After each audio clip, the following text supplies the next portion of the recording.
Some people want to be in control of everything. I mean, you should be. Oh my God, I was like about to punch my monitor yesterday because you know what Michi said? I was in Michi's chat, and I know she's like this, so I'm not surprised. I was just like, no!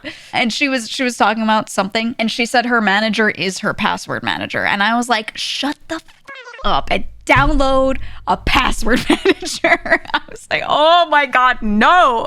That pissed me off. I don't care. I'll say it publicly. That pisses me off. Download a password manager. Meow. Okay? Meow. Right now. I was like, what the f? Mine goes her calendar too. That's fine. You can have a shared Google Calendar. There's nothing wrong with that. Passwords? Girl. I'm going to link her a different password manager every day. Every day until she uses one. Every single day. I'm just going to send her a link and be like, you should try this one. What about this one?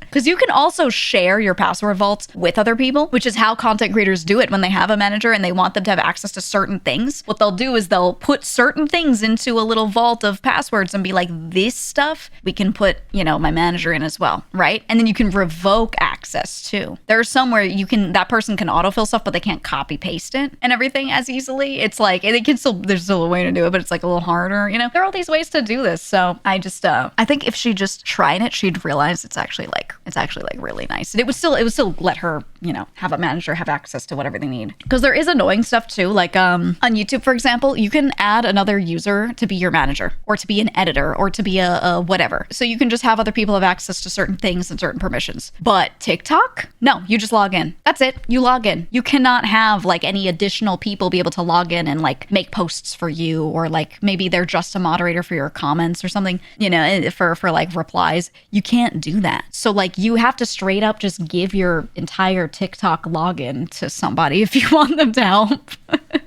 Which is like, if they're a certain person, maybe good, other times scary. Yeah, you can do like 2-factor, but that's annoying. You know, there's a lot that I'm like, you know what, just having a password manager just saves you with a lot of this. Because if you have an issue, you go on there, you revoke access, you have a list of all the things you need to change so you can pull it from that person. Easy. You can still share them, and importantly, they still can't see the password. Yes, that's what I'm saying. That's what I'm saying. Very secure, very secure. So yeah, there are nice ways to do it. I really should just make one giant text document. How to set up and run all your without f***ing up. And that's what I'll call it for content creators. I'll call it that, and I'll just make a big document, and it'll be like, here's everything you should do. And then I'll make some videos where I just talk over bits of it. My old CEO had all his passwords on a TXT file. Yeah, well, I am, maybe this is a little cynical of me. I don't know. My personal belief, my personal feelings on that is if somebody does things in a way that's like not good like that, and then they get hacked or they have a thing, I just go, you deserved it, you know? Like that's, I'm in the corner going, you deserved it, you idiot, you know, because they put all the passwords in a TXT.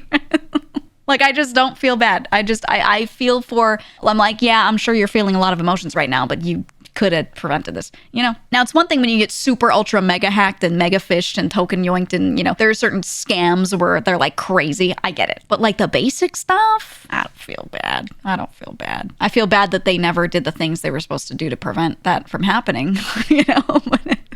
But like, people become illiterate when they open up documentation. Well, if they can't read through a document, then they, you know, then I would feel the same way. If they couldn't read through the document, they're like, I didn't read your document to set stuff up right, so I didn't, and then I got hacked. I'd be like, you deserved it, you know? Sorry. Why shouldn't people just use TXTs for passwords? If anything compromises your PC and there are just these available documents with passwords in them that could easily just get scraped and found, then all of your is found. I mean, it's super simple. Just memorize your passwords. Mine are kind of convoluted, but I have a way of remembering them that helps. I still use a password manager to make like really secure, annoying looking passwords. And it also lets me very quickly change them if I ever need to. So I like that. But yeah, I was going to say the big thing is what Nick said. Password managers have authentication too. Yeah. Password managers usually have multiple ways that you have to do things to get into them to prove that you are you. And that is kind of huge for just making sure that you keep your secure. All right, my password's in a physical book. You're not getting that by hacking my PC. Yeah, I mean, the fear there, which I think is less of an issue, less likely, is that if someone broke into your home, Let's say you had a laptop. They grab the little book out of your drawer and they also yoinked your PC. They just have everything, right? You do have other problems, but now they also have access to your bank account. You know what I mean?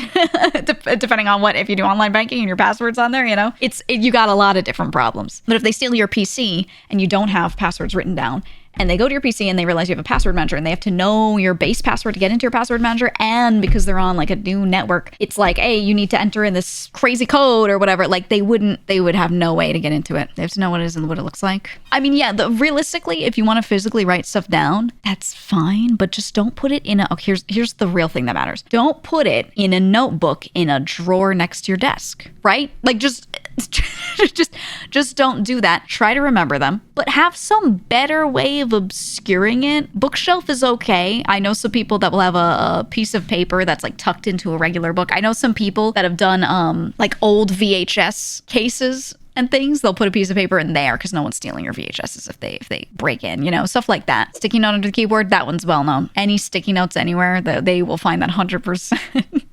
But yeah, that's the important thing, is to like at least obscure.